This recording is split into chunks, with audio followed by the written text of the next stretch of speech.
살아가고 있습니다. 이것이 삶의 현장입니다. 이스라엘과 팔레스타인의 전쟁으로 얼마나 많은 사람들이 사망하고 있습니까? 우크라이나와 러시아의 전쟁으로 젊은 사람들 수십만 명이 사망하고 있습니다. 현재도 그렇습니다. 미국은 어떤가요? 강추위로 많은 사람들이 고통하고 있습니다. 혹은 어떤 데서는 홍수가 나서 또한 이재민이 발생하기도 했습니다. 남미는 어떤가요? 여러분이 비디오를 통해서 보신 것처럼 어떤 지역은 쓰레기장에서 사는 거예요. 거기서 자기 없어서 그것을 이용해서 돈벌이 하는 사람이 있습니다. 세일을 내라고. 제가 지난주에 갈 때는 이제는 건기라 바람이 부는데 그 쓰레기에서 나오는 그 먼지 때문에 사람들이 호흡기 질환이 많아요. 그러면 비가 많이 오는 우기에는 괜찮습니까? 그때는 질퍽질퍽한데 쓰레기에서 나오는 모든 것들이 썩어서 냄새 때문에 얼마나 고통당한다고 얘기한 걸 들었습니다. 또 다른 데서는 다른 교회 가니까 거기는 그 주위가 다 우범지대예요. 미국도 그렇지만 남미도 이 마약 때문에 사람들이 다 망가져가고 있는 거예요. 마약과 알코올. 이제 미국까지 갖다 팔으려고 또 마약 가지고 전쟁을 하잖아요. 에콰도르 보십시오.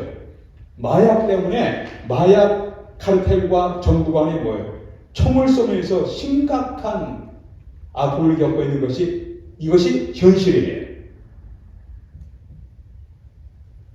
하나님께서 사랑의 하나님이시라면 어떻게 인간에게 이런 고통을 허락하십니까? 라는 분들이 있습니다. 하나님께서 사랑의 하나님이라면 어찌하여 우리에게 이렇게 전쟁으로 인하여 수많은 젊은 사람들이 저 추운 데서 고통당하면서 부상당하면서 고통하며 죽어가야 합니까? 라고 들으는 분들이 있습니다. 하나님께서 사랑의 하나님이시라면 어째 나의 삶 가운데 내 삶에도 고통이 있습니다. 내가 마음을 다해서 주님을 섬겨왔는데 왜 나에게 이런 고통이 있게 하십니까? 성경에서 예수 그리스도 메시아께서 다시 오셔서 이 땅 위에 하나님 나라가 완성되기 전에는 이 땅 위에 고통과 전쟁이 없을 것이라는 약속이 한 번도 없어요. 그렇게 약속하지 않으셨어요. 그런 말씀이 없습니다. 우리가 평화를 바라보고 우리가 미래의 비전을 바라보고 살지만 삶의 현장에서는 늘 전쟁이 있고 아픔이 있고 고통이 있어요. 이것이 우리뿐만 아니라 전 세계 사람들 동일해요. 겉으로는 웃죠. 인사합니다. 그러나 삶의 현장에서는 대인간의 아픔도 있잖아요. 가정, 부부 간의 갈등도 있습니다. 부모와 자녀 간의 갈등도 있습니다. 사업하다가 대인관계, 비즈니스 파트너와의 갈등이 있습니다. 싸움이 있는 거예요. 육체적인 고통도 있어요.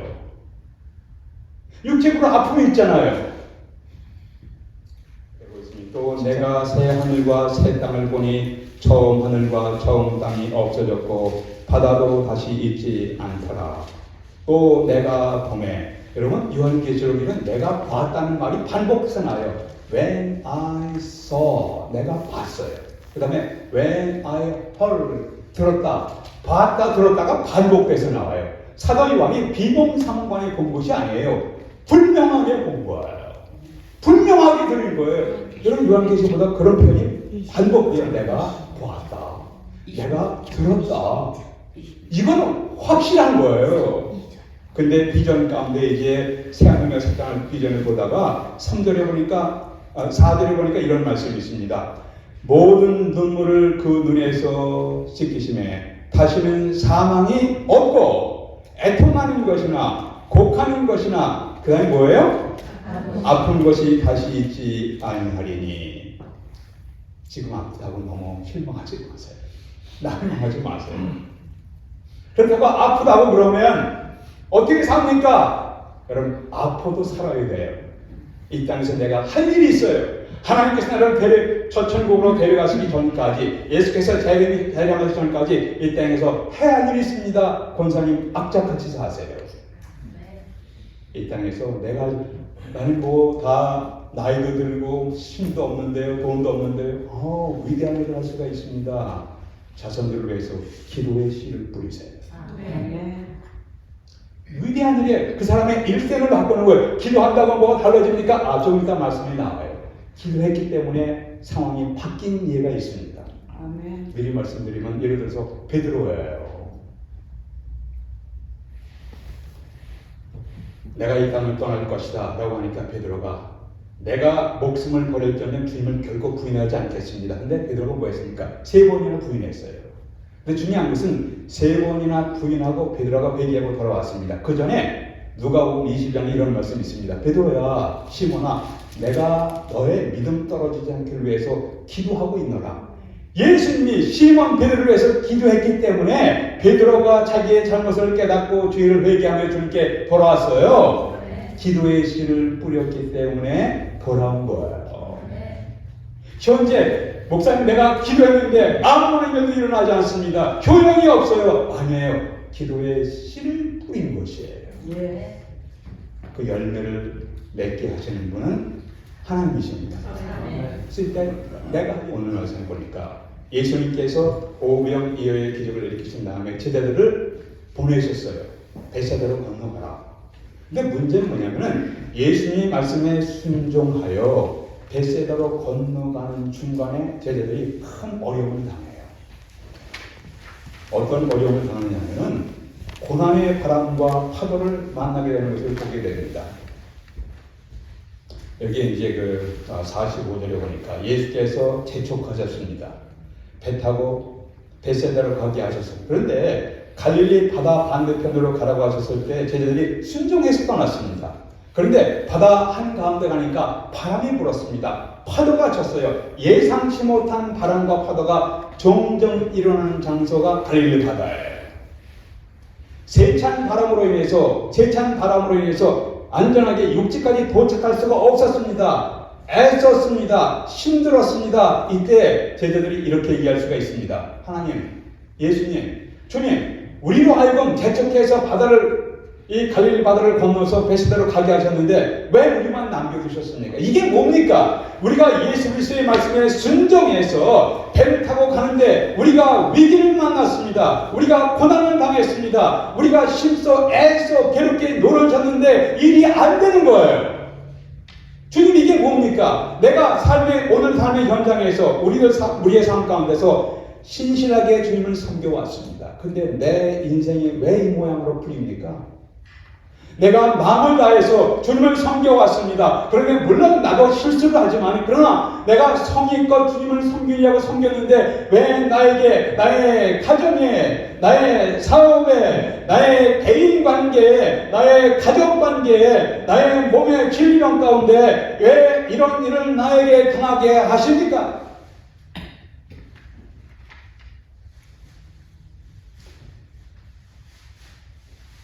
베드로를 비롯한 제자들의 삶 가운데 어려움을 그들이 어떻게 극복했는가?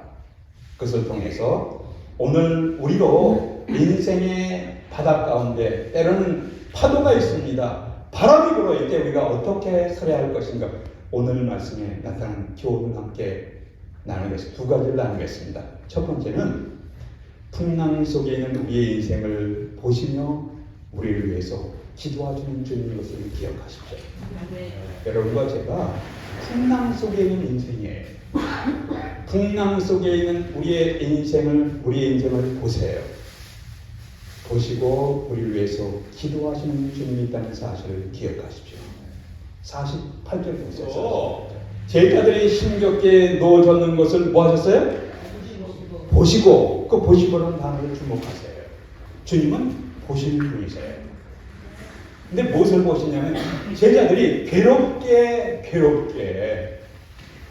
놓아졌는 것을 살기 위해서, 살아나기 위해서, 살기 위해서 괴롭게 놓아졌는 것을 주님이 보셨습니다.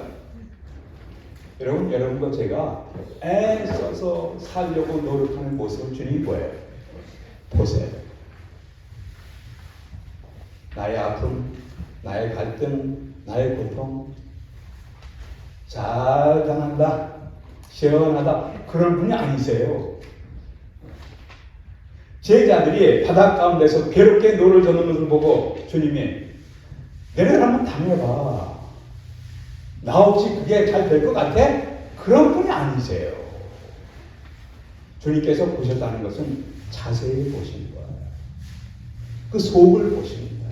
여러분 복음서를 보다가 주님께서 보셨다는 표현을 보시면 자세히 보세요. 앞부전으로. 그 다음에 액션을 하세요. 보시고 그냥 내버려 두시는 분이 아니세요. 자세히 보시고 그들의 상태를 보시는 분이세요. 우리는 종종 신실하게 물론 실수도 하고 넘어지기도 하지만 주님을 따라가서 신앙생활하다가 어려움 당할 때 주님 어디 봅니까? 내가 고통당할 때 주님 어디 계세요? 그렇게 항의할 때가 있습니다. 왜 나에게 고난을 주십니까? 그럴 때 여러분 기억하시죠? 제자들이 힘겹게 노젓는 것을 보신 하나님은 나의 삶 가운데 내가 인생의 항해 가운데 가져진 바람과 파도를 만나서 살기 위해서 애쓰는 모습도 주님이 보고 계세요. 근데 보시는 뿐 아니라 주님께서 뭐 하시면 기도하시는 분이세요. 기도하시는 분이세요. 46절 보시면 이렇게 있어요. 무리를 작별하신 후에 뭐하러? 기도하러 산에 올라갔어요. 주님이 산에 올라가셔서 제자들이 힘겹게 노젓는 것을 보고 잘 됐다라고 아니라 그들을 보시면서 그들이 안타깝게 힘겹게 노젓는 것을 보시고 그들을 위해서 뭐 하셨어요? 기도하셨어요. 그들을 기도하셨습니다. 주님은 우리의 상태를 정확히 보시는 분이세요. 정확히 보시는 분이십니다. 요한복음 11장에서도 주님은 요한복음 11장이 전체가 다 예수님이 기도하시는 기도예요. 그때 예수님이 자신을 위해서 기도하시고 제자들을 위해서 기도하셨습니다. 그리고 제자들을 통해서 앞으로 믿게 될 사람들을 위해서 기도하셨습니다. 예수님은 여러분과 저를 삶을 자세히 보시면서 우리를 위해서 기도하시는 분이세요. 조금 전에 말씀드린 것처럼 베드로가 아주 기고만장했죠. 내가 결코 주님을 부인하지 않겠습니다. 감히 누가 주님을 해할 수 있습니까? 그때 시몬아, 누가복음 22장에 나오네요. 시몬아, 내가 너를 위해서 내 믿음이 떨어지지 않게 기도하고 있어. 주님이 기도했는데도 불구하고 베드로가 주님을 부인하잖아요. 그러나 결국 다시 뭐예요? 회개하고 돌아가. 주님이 베드로를 위해서 간절히 기도하셨기 때문에 베드로가 회개하고 돌아오는 것이 가능했습니다. 우리의 인생길에서 고난의 바람을 만나 힘들어하는 모습을 주님께서 보시고 우리가 쓰러지지 않기를 위해서 기도하시는 분입니다. 두려움의 파도 속에 떨고 있을 때 주님은 우리가 좌절하지 않도록 그냥 넘어지되 그냥 주저앉아 있지 않도록 우리에게 붙드시면서 우리를 세워주시면서 기도하시는 분입니다. 바울은 이 사실을 묵상하다가 이렇게 고백합니다. 로마서 8장에서 누가 우리를 정죄할 수 있으리요? 죽으실 뿐 아니라 다시 살아나신 이는 그리스도 예수시니 그는 하나님 우편에 계신 자여 우리를 위해서 간절히 기도하시는 중보기도 간구하시는 자니라. 여러분과 저를 둘러싼 거센 바람과 파도 속에서 우리를 보시고 그냥 보시는 것이 아니라 자세히 보세요. 어떤 상황인지 보세요. 그리고 우리를 위해서 간절히 기도하시는 주님이 있다는 사실을 기억하십시오. 아멘. 주님이 우리에게 소망을 두고 우리 위해서 기도하셨다면 우리가 힘들다고 우리 자신을 포기하면 안 돼요. 주님이 나를 포기하지 않으셨기 때문에 나도 내 자신을 포기하지 말아야 합니다. 아멘. 우리 삶의 어려움과 고통, 그런 고통 가운데 있을 때 바람과 파도가 칠 때 우리를 정확히 보시고 우리를 위해서 기도하시는 주님이 있다는 것을 기억하십시오. 아멘. 두 번째 할 길을 인도하시는 분이십니다. 그거 어디 나옵니까? 48절 보세요. 48절에 밤 사경에 예수께서 바다 위로 건너서 저희에게 뭐 하셨어요? 오사. They come to him. 이 단어가 중요한 거예요. 저희에게 오사. 제자들을 찾아오셨습니다. 찾아오셨어요. 근데 주님께서 제자들을 찾아오셨어요. 그 힘들게 놓아주는 모습을 보시고 그들을 위해서 기도하신 다음에 그들에게 찾아오셨는데, 여기서 중요한 것은 그들에게 찾아오신 때가 언제예요? 밤 사경이에요. 사경. 밤 사경이 언제입니까? 유대인들은 이렇게 계산했습니다. 저녁 6시부터 9시까지가 1경이에요. 9시부터 12시까지가 2경이에요. 밤 12시부터 3시까지가 3경이에요. 새벽 3시부터 6시까지가 4경이에요. 그러니까 적어도 새벽 3시쯤 됐을 거예요. 그러니까 그 전날 오병이어의 기적을 통해 사람들이 놀라운 광경을 경험한 다음에 주님께서 제자들을 이제 너희들을 이제 저 바다 건너로 베세다로 가라 하셨으니까 아마 저녁 6시부터 배를 타고 가라 그러셨다면 저녁 6시부터 새벽 3시까지 몇 시간이에요? 9시간이에요. 여러분 바닷가운데서 9시간 동안 괴롭게 노를 저어보세요. 이건 거의 포기 직전이에요. 한밤중에 9시간 동안, 적어도 9시간 동안 바람 가운데 힘을 다해서 괴롭게 살아나기 위해서, 살기 위해서 애쓰는 제자들의 모습, 살기 위해서 9시간 동안 몸을 펴보세요. 시진, 맥진, 탈진, 포기 직전이에요.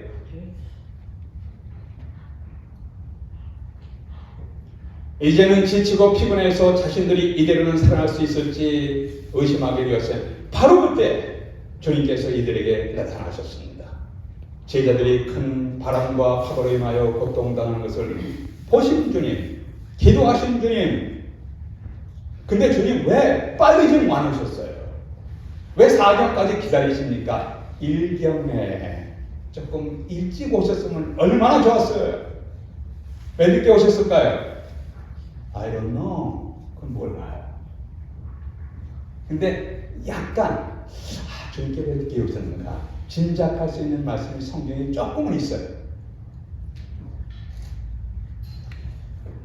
요한복음 11장에 보니까 마리아와 마르다가 주님께 사람을 보내서 요청했습니다. 주님, 우리 오라버니가 우리 형제 나사로가 거의 죽게 되었습니다. 나사로가 거의 죽게 됐으니까 주님 빨리 오셔서 좀 안수하고 고쳐주세요. 그런 요청을 본대로 사람을 보낸 거예요. 근데 그 요청을 주님께서 들으시고 서두르지 않으셨어요. 늦게 오셨어요. 늦게. 제발 빨리 오셔서 우리 형제 나사로를 살려주세요 라고 했을 때, 이때 주님은 나사로에게 가는 것을 늦추셨습니다. 결국 나사로가 어떻게 됐습니까? 죽게 된 거예요. 나중에 주님 오셨습니다. 가서 보니까 젊은 사람이 죽게 되어 사람들의 심히 안타까워하였습니다.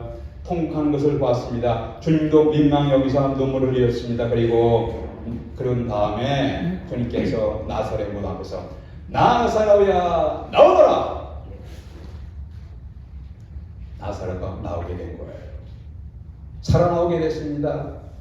왜? 늦게 오셔서 죽게도 하시고 다시 죽은 자를 살리셨나요? 잘 몰라요. 아마도 짐작할 때 주님은 그의 백성들이 자신들의 현재 상황을 정확히 판단하고 자신들의 능력이 없음을 깨닫고 인정하고 전적으로 주님을 의지하고 바라보는 것을 배우게 하기 위해서 그렇게 하셨을 가능성이 있는데, 제자들을 보시고 기도하셨습니다. 산에서 내려오셔서 제자들에게 다가갔습니다. 다가가시면서 제자들이 두려워했으면 이때 주님이 이런 말씀하십니다. 주님이 말씀하시되, 이 표현이 중요해요. 50절에 보니까 저희가 다 예수를 보고 놀라며 예수께서 곧 더불어 말씀하여 가라사대 안심하라 내니 두려워 말라, 안심하라 내니 두려워 말라 하시기 전에 말씀하여 하시되, 주님은 우리에게 우리를 위해서 우리 상황을 보시고 우리를 위해서 기도하시고 우리에게 다가오시는 분 아니에요? 다가오시면서 우리에게 말씀하시는 분이세요. 말씀, 이 편이 중요합니다. 여러분, 주님은 늘 복음서에 보십시오. 어느 곳을 가든지 늘 말씀하시는 분이세요. 근데 주님 말씀하시는 표현이 성경 신구약을 자세히 보시면은 신구약 전체에 나타나요.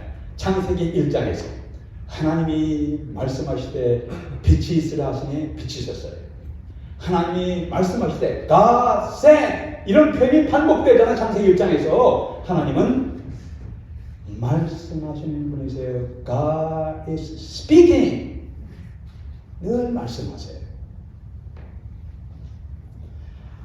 바다 궁창 위의 물, 궁창 아래 물로 나뉘라. speaking 말씀하시니까 그대로 된 거예요. 여기 요한복음 1장에서 요한이 예수님을 보니까 예수님이 보미새를 말씀했습니다. 태초에 말씀이 계셨는데 그 말씀이 하나님과 함께 계셔. 그 말씀이 하나님인데 그 다음에 1장 14절에서 그 말씀이신 하나님이 육신이 되어 우리 가운데 거하시네.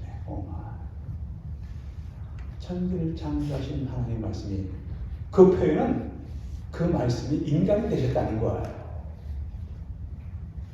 하나님의 말씀이 인간이 되신 거예요.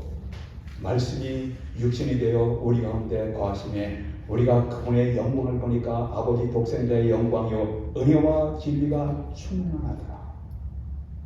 예수님에게는 하나님의 은혜와 하나님의 진리가 충만하셨습니다. 세상에 그런 분이 없어요. 하나님의 말씀이 육신을 입고 이 땅에 오신 거예요. 이게 기적이에요. 늘 주님은 말씀, God is speaking. 여러분이 성경을 읽으시면서 자세히 봐야 할 이유가 하나님께서 나에게 말씀하시잖아요. 기록된 말씀을 통해서. 어떤 분은 성경이 무슨 하나님의 말씀이야? 인간의 말씀이지. 인간의 말이지. 근데 인간의 책이라고 볼 수도 있습니다. 왜냐하면 인간이 기록했으니까. 그러나 인간이 기록할 수 있도록 그 인간에게 인스피레이션, 영감을 불어넣으신 분은 누구십니까? 하나님이세요. 그러니까 성경의 기호는 하나님이세요. 어떤 분이 성경이 인간의 책이다 그럴 때 그냥 부인하시는데 맞습니다. 인간의 책이에요. 근데 인간이 기록했으니까 인간의 책이지만 근원은 하나님이세요. 그래서 하나님의 말씀이라고 할 수가 있습니다. 그렇게 하시는 게 좋습니다. 인간이 기록했잖아요. 인간의 언어로. 그러니까 인간의 언어로 하나님의 메시지를 기록할 수 있도록 인간의 문화, 인간의 그 당시의 상황을 사용해서 하나님의 메시지를 정확히 기록할 수 있도록 하나님께서 그들에게 하시면서 인스피레이션, 영감을 불어넣으시는 거예요. 말씀하시는 거예요. 안심하라, 두려워하지 마라. 제자들이 주님을 초청해서 배 안에 들여보내고 왔습니다. 그랬더니 바다가 잔잔해지더라. 예수 그리스도께서 여러분에게 말씀하실 때 여러분 그 말씀을 받으세요. 주님을 초청하세요. 여러분의 인생 속에, 여러분의 인생의 안내자, 여러분의 과거를 아시는 하나님, 여러분의 현재의 모습을 보고 기도하시는 하나님, 여러분의 미래, the best way, 최선을 아시는 하나님을 받아들이세요. 아멘. 그분의 인도하심에 따라 걸으세요.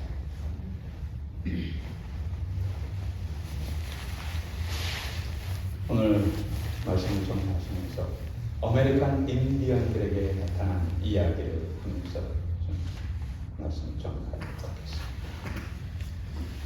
아메리칸 인디언들이 성인식을 거행한다. 그래서 아들이 13살이 되면은 매우 독특한 성인식을 거행한다고 합니다.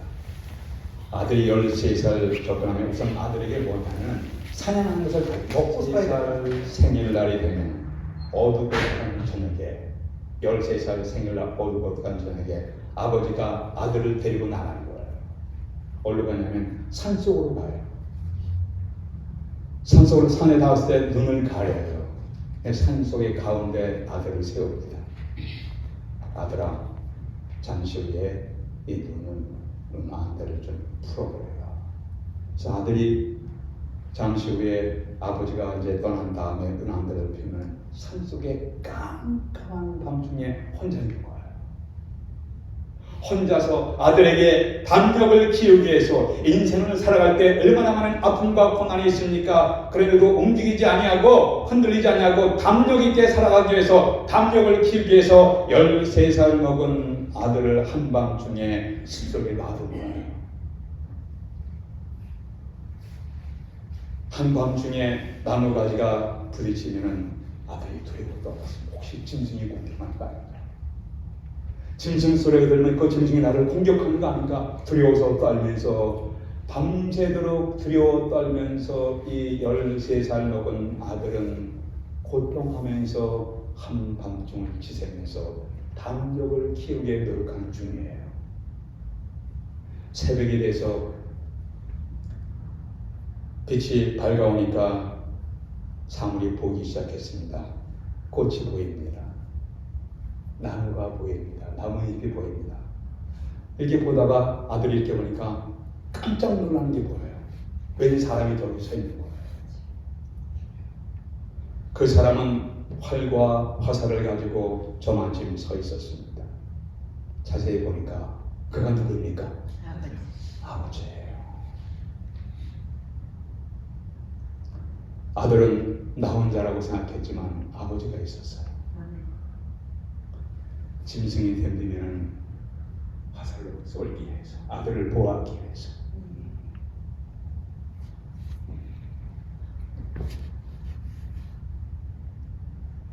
기가 막힌 스토리예요.